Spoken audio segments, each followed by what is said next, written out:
You ready? Are you ready? Wait. Barney, wait. Wait. Ready? Go!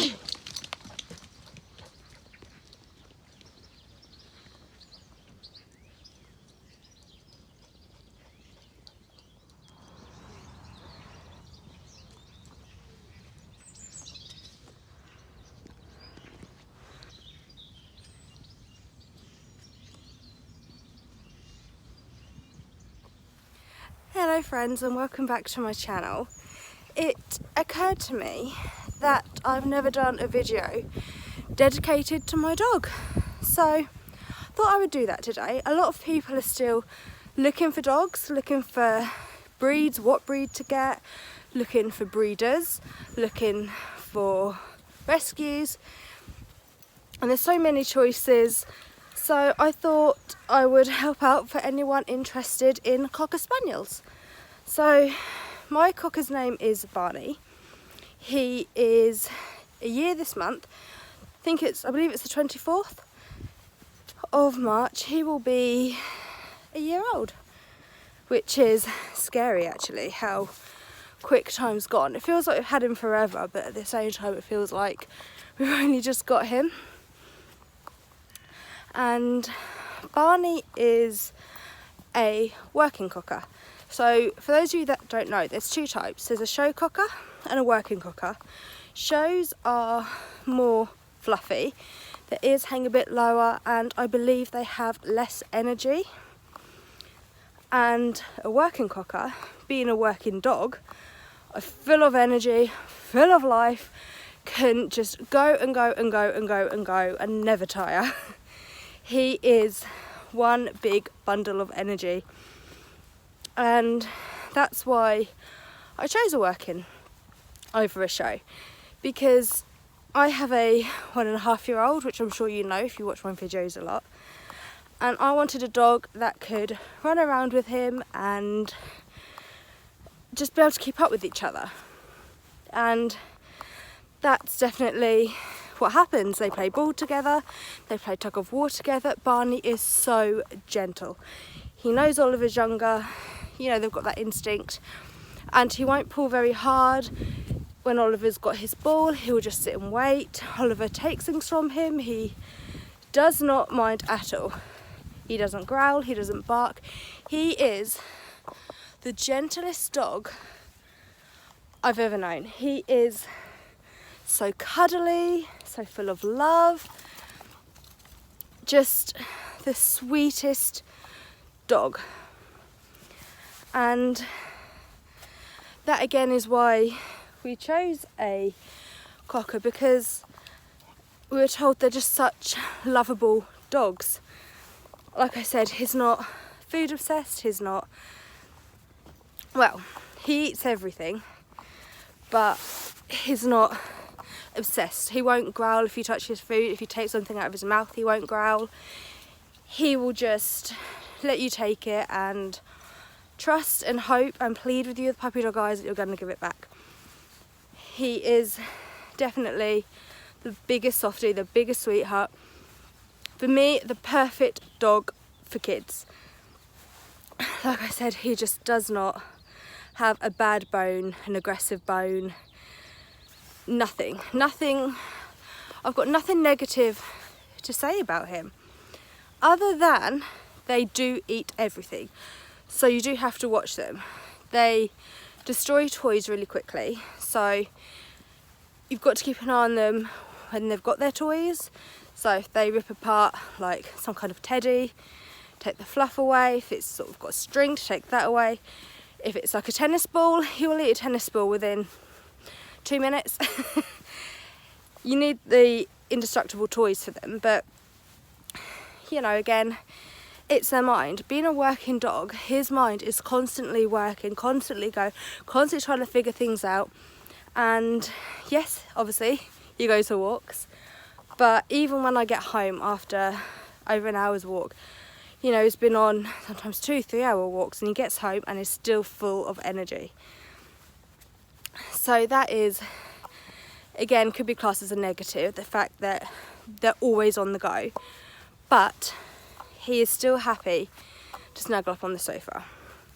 And like I said, with things like stones and anything he shouldn't eat, he will eat. They will eat. They are absolute nightmares for things like that.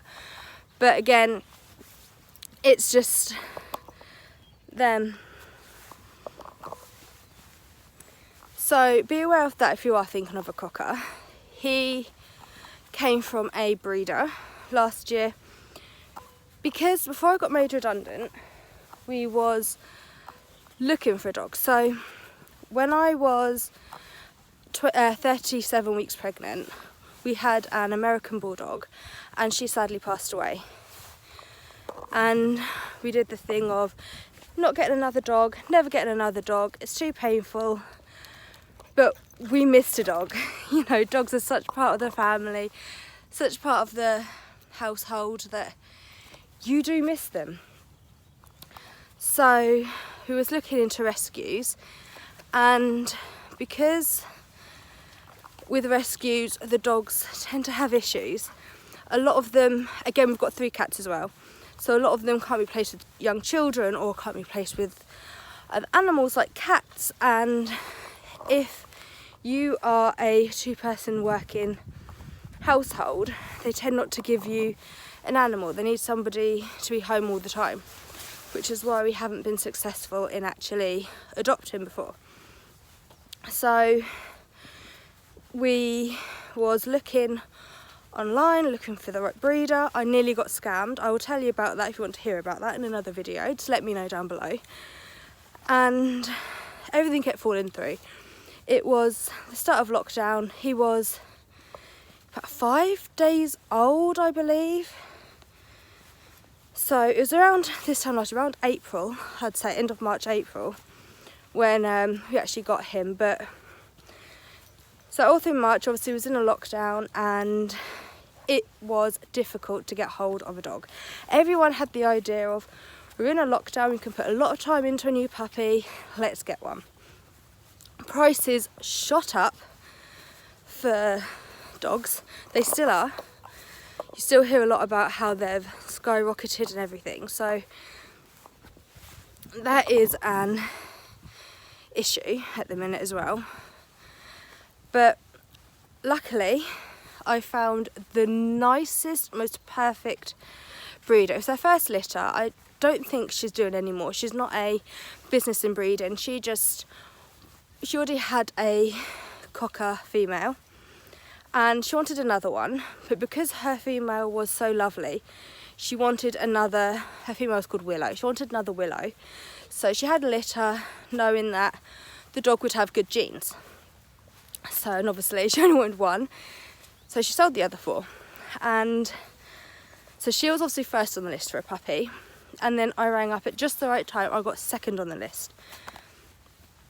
So I said I wanted a male, so she wanted a male, so she would choose the first male, I would choose the second, and then the person behind me on the list got the 3rd male. And there was also 2 females, so yeah, she was so lovely. She was constantly sending pictures, videos, whenever I started to feel a bit insecure, because you do worry, you know, that it's not real, it's fake, it's going to fall through, someone else is going to get the dog. You know, you're trusting a stranger in the one thing that's going to change your life. So yeah, it was quite difficult, but every time I said to her, can I please have another picture, she would send them. I knew there was 2 liver ones and a black and white one. For some reason I was definitely drawn to the liver ones, so I knew I definitely wanted one of those. And Barney, when I was looking at them both, Barney was actually the one I had my eye on. He was the one that I thought, that's the one I want. You know, you just get the feeling, I had such a strong feeling. I was like, this is the dog I want. And I was just praying and hoping that she wouldn't choose him, and luckily she didn't. She chose the other liver dog. And yeah, whenever I would ask her, she would send me updates or pup dates. And when the time was right, when lockdown eased and we was able to go and collect him, we did, and he has been the perfect addition. Like I said, cockers are full of energy, but they are so loving. He is so good with Oliver. Like, I cannot sing his praises enough. He is so good. He will never growl at him, never go to bite him. He will never show any signs of like his back getting up or getting a bit annoyed. He has all the patience in the world, even with us. Because of his intelligence, he is so easy to train. He is also very cheeky, very determined. Barney! Very headstrong. If he wants something, he will work out every possible way to get it. He is very cheeky like that. But again, it's part of the breed. So if you are thinking of a cocker, they are great with children, so cuddly, so full of life, so happy. They always bring a smile to your face, so jolly. But also keep in mind that they are very hyper, very quick thinking, so you need to be on your toes a lot, and they eat everything. And they're the only negatives I'd really say. They love water, so after Barney's walks most of the time he does need a bath, but again, to me it's just joy. He gets so much joy and happiness out of jumping in the water, so you know, it's his walk, it's his fun. I don't see anything wrong with it. You know, if he's happy, I'm happy. It's his time, it's his freedom. So I hope this video was helpful in some way. I hope it helps you to understand the breed a bit more. I'm not sure I covered everything. If I didn't, let me know down below. If you've got any questions, if you'd like me to do a Q&A, let me know. I'll happily film one of those for you. I love talking about Barney, and I can't believe it's taken me until now to actually do a full video on him. I really hope you enjoyed this, coming with us for our walk and keeping me company. I do enjoy sometimes having somebody to talk to other than my dog. If you enjoyed this video, please give it a thumbs up. If you enjoy my content, please subscribe if you haven't already, and I'll see you in my next video. Bye.